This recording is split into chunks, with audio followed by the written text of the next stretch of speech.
मेरे 10+2 ਦੇ ਪਿਆਰੇ ਵਿਦਿਆਰਥੀਓ, ਅੱਜ ਆਪਾਂ ਤੁਹਾਡੀ ਮੱਧਕਾਲੀਨ ਕਾਵਿ ਪੰਜਾਬੀ ਕਾਵਿ ਪਾਠ ਪੁਸਤਕ ਦੇ ਵਿੱਚੋਂ ਦੂਸਰੇ ਸੂਫੀ ਕਵੀ ਵਜੀਦ ਦੇ ਸ਼ਲੋਕਾਂ ਦੀ 2 ਸ਼ਲੋਕਾਂ ਦੀ ਵਿਆਖਿਆ ਕਰਾਂਗੇ। ਇਹਦਾ ਪ੍ਰਸੰਗ ਇਸ ਤਰ੍ਹਾਂ ਹੈ ਕਿ ਇਹ ਸ਼ਲੋਕ 12ਵੀਂ ਜਮਾਤ ਦੀ ਮੱਧਕਾਲੀਨ ਪੰਜਾਬੀ ਕਾਵਿ ਝਲਕਾਂ ਤੇ ਇਤਿਹਾਸ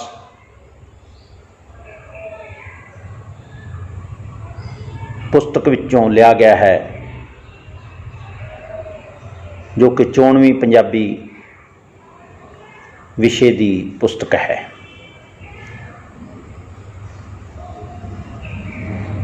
ਇਹ ਸੂਫੀ ਕਵੀ ਵਜੀਦ ਜੀ ਦੀ ਰਚਨਾ ਹੈ। ਇਸ ਵਿੱਚ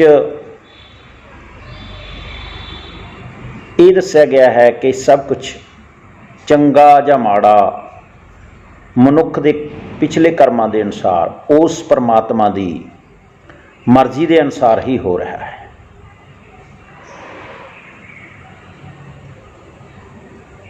ਤੇ ਇਸ ਵਿੱਚ ਇਸ ਤਰ੍ਹਾਂ ਰੱਬੀ ਭਾਣੇ ਦੀ ਬੇਪਰਵਾਹੀ ਨੂੰ ਦੱਸਿਆ ਗਿਆ ਹੈ। ਰੱਬੀ ਭਾਣੇ ਬਾਰੇ ਦੱਸਿਆ ਗਿਆ ਹੈ। ਤਾਂ ਪਹਿਲਾ ਕਾਵਿ ਹੈ, ਮੂਰਖ ਨੌ ਅਸਵਾਰੀ ਹਾਥੀ ਘੋੜਿਆਂ, ਪੰਡਤ ਪੈਰ ਪਿਆਦੇ ਪਾਟੇ ਜੋੜਿਆਂ, ਕਰਦੇ ਸੁਗੜ ਮਜ਼ੂਰੀ ਮੂਰਖ ਦੇ ਜਾਏ ਘਰ, ਵਜੀਦਾ ਕੌਣ ਸਾਈਨੋ ਆਖੇ ਇਉਂ ਨਹੀਂ ਇੰਝ ਕਰ। ਤਾਂ ਇਸ ਕਾਵਿ ਦੇ ਅੰਦਰ ਸੂਫੀ ਕਵੀ ਵਜੀਦ ਇਸ ਸ਼ਲੋਕ ਦੇ ਅੰਦਰ, ਇਹ ਸ਼ਲੋਕ ਹਨ ਬੇਟਾ 2-2 ਤੁਕਾਂ ਦੇ ਸ਼ਲੋਕ, 2-2 ਤੁਕਾਂ ਦਾ ਜਿਹੜਾ ਪਿਛਲਾ ਤੁਕਾਂਤ ਹੈ, ਜਿਵੇਂ ਘੋੜਿਆਂ ਜੋੜਿਆਂ ਘਰ ਘਰ, ਇਹ ਮਿਲਾਇਆ ਗਿਆ ਹੈ। ਤਾਂ ਇਸ ਸ਼ਲੋਕ ਦੇ ਵਿੱਚ ਸੂਫੀ ਕਵੀ ਵਜੀਦ ਜੀ ਕਹਿੰਦੇ ਹਨ ਕਿ ਇਸ ਸੰਸਾਰ ਦੇ ਅੰਦਰ ਮੂਰਖ ਮਨੁੱਖਾਂ ਨੂੰ, ਜਿਨ੍ਹਾਂ ਦੇ ਪਾਸ ਕੋਈ ਅਕਲ ਨਹੀਂ, ਦੁਨਿਆਵੀ ਅਕਲ ਹੋ ਸਕਦੀ ਹੈ ਪਰ ਅਸਲੀ ਅਕਲ ਜਿਹੜੀ ਮੰਨਿਆ ਜਾਂਦਾ ਹੈ, ਰੂਹਾਨੀ ਅਕਲ ਨੂੰ ਮੰਨਿਆ ਜਾਂਦਾ ਹੈ, ਸੰਸਕਾਰੀ ਅਕਲ ਨੂੰ ਮੰਨਿਆ ਜਾਂਦਾ ਹੈ, ਗਿਆਨਵਾਨ ਭਾਵ ਕਿ ਉਹ ਗਿਆਨਵਾਨ ਮਨੁੱਖ ਨਹੀਂ, ਉਹਨਾਂ ਨੂੰ ਆਤਮ ਪਰਮਾਤਮਾ ਦਾ ਕੋਈ ਗਿਆਨ ਨਹੀਂ।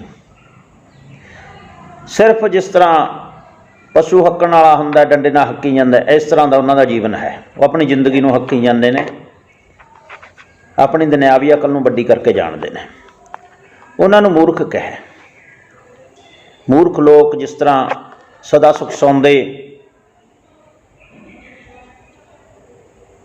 ਖੂਬ ਕਮਾਵਣ ਪੈਸਾ, ਇਸ ਤਰ੍ਹਾਂ ਮੂਰਖ ਨੂੰ ਅਸਵਾਰੀ, ਜਿਨ੍ਹਾਂ ਨੂੰ ਕੋਈ ਗਿਆਨ ਨਹੀਂ, ਗਿਆਨਵਾਨ ਨਹੀਂ, ਵਿਦਿਆਧਰ ਨਹੀਂ, ਕੋਈ ਗ੍ਰੰਥਾਂ ਦਾ ਗਿਆਨ ਨਹੀਂ, ਕੋਈ ਉਹਨਾਂ ਨੂੰ ਬਹੁਤਾ ਗਿਆਨ ਨਹੀਂ,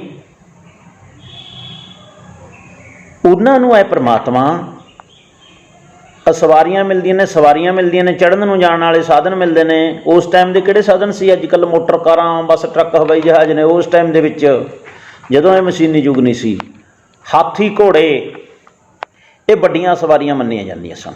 ਊਠ, ਬਾਕੀ ਲੋਕ ਪੈਦਲ ਜਾਂਦੇ ਸਨ ਜਾਂ ਬਲਦਾਂ ਦੇ ਗੱਡਿਆਂ 'ਤੇ ਜਾਂਦੇ ਸਨ। ਤਾਂ ਕਹਿੰਦਾ ਮੂਰਖ ਨੂੰ ਅਸਵਾਰੀ ਹਾਥੀ ਘੋੜਿਆਂ, ਅਸੀਂ ਸਵਾਰੀ ਬੋਲਦੇ ਹਾਂ ਮਾਲਵੇ ਵਾਲੇ, ਇਹ ਮਜੈਲਾਂ ਦਾ ਸ਼ਬਦ ਹੈ ਅਸਵਾਰੀ।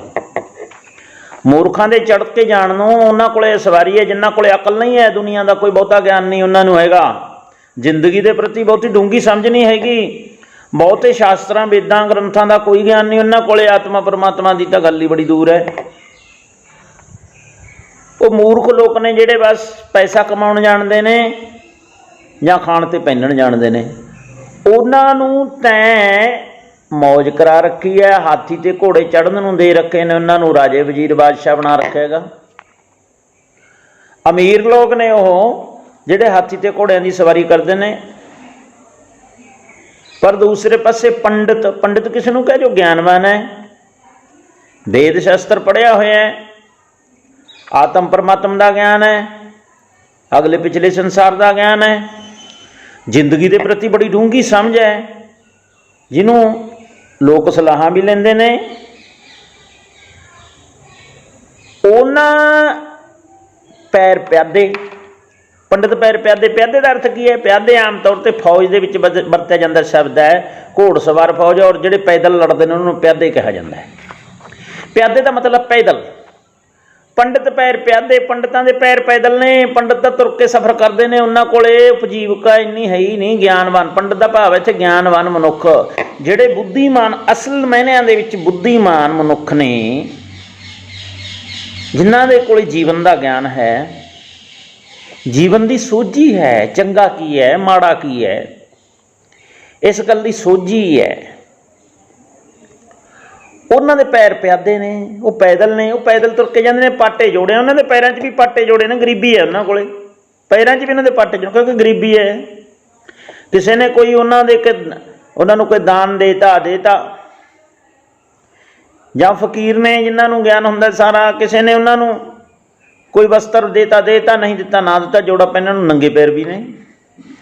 तो उन्होंने ज्ञानवान लोगों की, सोझीवान लोगों की, भगतां फकीरां की, ज्ञानवान पंडित अर्थ ज्ञानवान, उन्होंने की हालत है? वो नंगे पैरी फिरते हैं या पैरों च पाटे जोड़े ने, पैदल ही तुर के जाते हैं, उन्होंने कोले कोई हाथी घोड़ा नहीं उन्होंने दिंदा हैगा।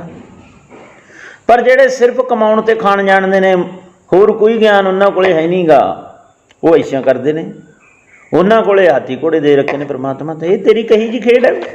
वजीद कहना करदे सुगड़ मजूरी मूर्ख दे जाए घर, उत्तों सितम हो रहा है।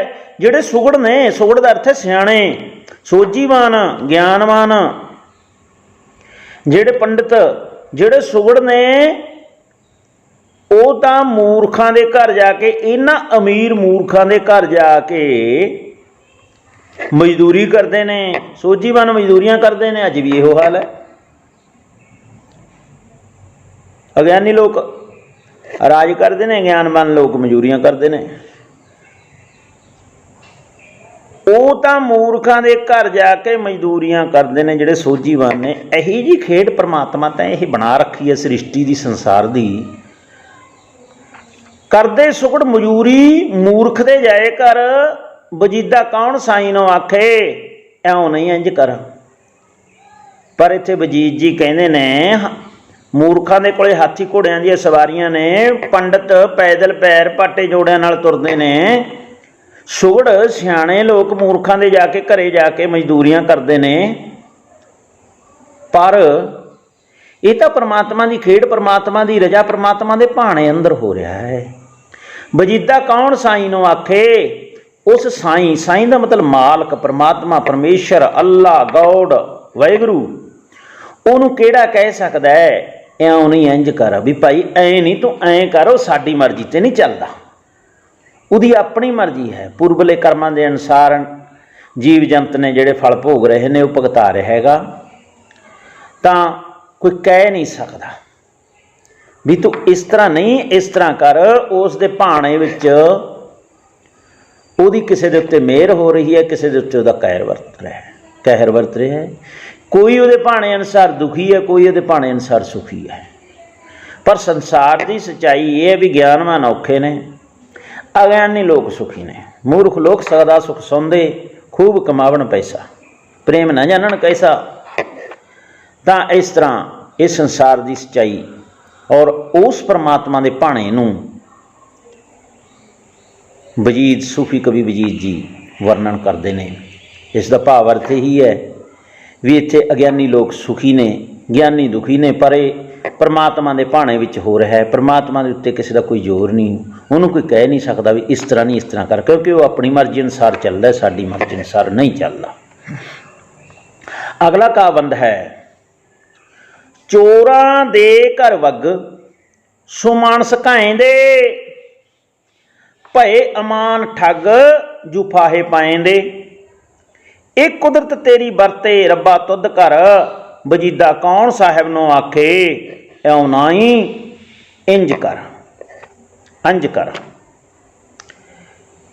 ਅੰਜ ਜਿਹੜਾ ਸ਼ਬਦ ਹੈ ਜਾਂ ਇੰਜ, ਇਹ ਸ਼ਬਦ ਵੀ ਮਝੈਲਾਂ ਦਾ, ਮਝੈਲੀ ਮਾਝੀ ਭਾਸ਼ਾ ਦਾ ਸ਼ਬਦ ਹੈ। ਇੰਜ ਆਪਾਂ ਕਹਿੰਦੇ ਹਾਂ ਇਸ ਤਰ੍ਹਾਂ, ਜਾਂ ਇਉਂ, ਜਾਂ ਐਂ ਕਹਿ ਦਿੰਦੇ ਸਿੱਧਾ ਹੀ ਮਲਵਈ, ਇਉਂ ਇਉਂ ਕਰ, ਇਸ ਤਰ੍ਹਾਂ ਕਰ, ਜਾਂ ਐਂ ਕਰ। ਆਪਣੇ ਤਾਂ ਐਂ ਚੱਲਦਾ, ਐਂ ਕਰ, ਇਹ ਉਧਰ ਕਹਿੰਦੇ ਇੰਜ ਕਰ। ਇਉਂ, ਇਉਂ ਵੀ ਉੱਧਰਲਾ ਸ਼ਬਦ ਹੈ। ਅਸੀਂ ਤਾਂ ਸਿੱਧਾ ਹੀ ਕਹਿੰਦੇ ਵੀ ਐਂ ਕਹਿੰਦੇ ਆ, ਐਂ ਕਰ। ਤਾਂ ਕੀ ਹੈ, ਚੋਰਾਂ ਦੇ ਘਰ ਬੱਗ ਸੋ ਮਾਨਸ ਘਾਏਂਦੇ, ਭਏ ਅਮਾਨ ਠੱਗ ਜੋ ਫਾਹੇ ਪਾਏਂਦੇ, ਇਹ ਕੁਦਰਤ ਤੇਰੀ ਵਰਤੇ ਰੱਬਾ ਤੁਧ ਕਰ, ਵਜੀਦਾ ਕੌਣ ਸਾਹਿਬ ਨੂੰ ਆਖੇ, ਇਉਂ ਨਹੀਂ ਇੰਜ ਕਰ। ਤਾਂ ਇਹ ਵੀ ਕਾਵ ਟੁੱਟ ਹੈ ਜਿਹੜਾ, ਜਾਂ ਇਹ ਸ਼ਲੋਕ ਨੇ ਸੂਫੀ ਕਵੀ ਵਜੀਦ ਦੇ ਰਚੇ ਹੋਏ ਨੇ, ਅਤੇ 12ਵੀਂ ਜਮਾਤ ਦੀ 94ਵੀਂ ਪੰਜਾਬੀ ਵਿਸ਼ੇ ਦੀ ਪਾਠ ਪੁਸਤਕ ਹੈ ਜਿਹੜੀ ਕਵਿਤਾ ਦੀ, ਮੱਧਕਾਲੀਨ ਪੰਜਾਬੀ ਕਾਵ ਝਲਕਾਂ ਤੇ ਇਤਿਹਾਸ, ਇਸ ਪੁਸਤਕ ਦੇ ਵਿੱਚੋਂ ਲਏ ਗਏ ਨੇ 2 ਸ਼ਲੋਕ।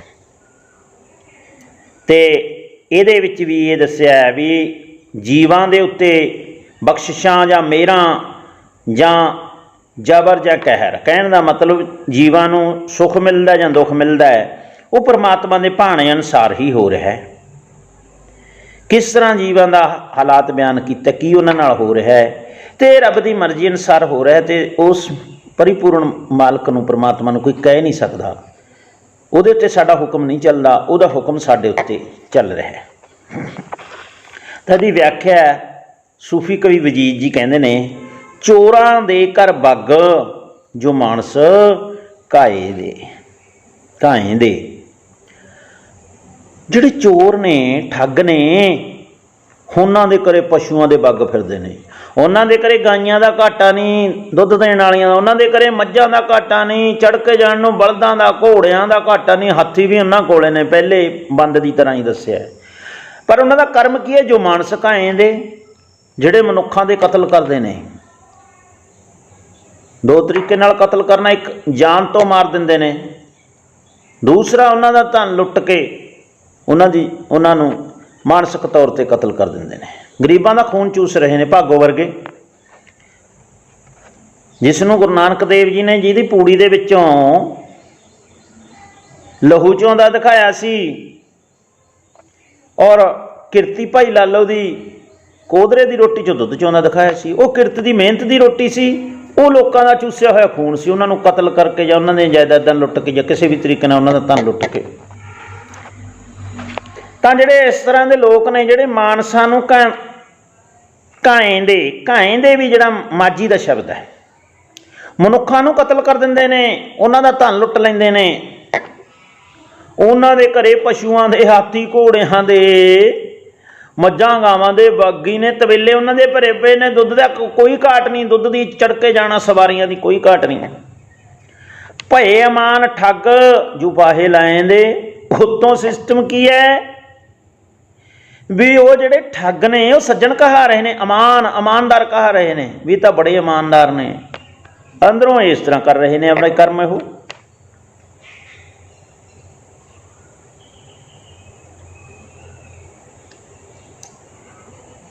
ਤੇ ਦੂਜਿਆਂ ਵਾਸਤੇ ਉੱਪਰੋਂ ਤਾਂ ਉਹ ਇਮਾਨਦਾਰ ਕਹਾਉਂਦੇ ਨੇ, ਬੜਾ ਨੇਕ ਬੰਦਾ, ਬੜਾ ਚੰਗਾ, ਅੰਦਰੋਂ ਦੂਜਿਆਂ ਨੂੰ ਜਾਲ 'ਚ ਫਸਾਉਣ ਵਾਸਤੇ ਫਾਹੀਆਂ ਲਾਉਂਦੇ ਨੇ, ਜਾਲ ਵਿਛਾਉਂਦੇ ਨੇ ਵੀ ਕਿਸ ਤਰ੍ਹਾਂ ਇਹਦਾ ਧਨ ਲੁੱਟਿਆ ਜਾਵੇ।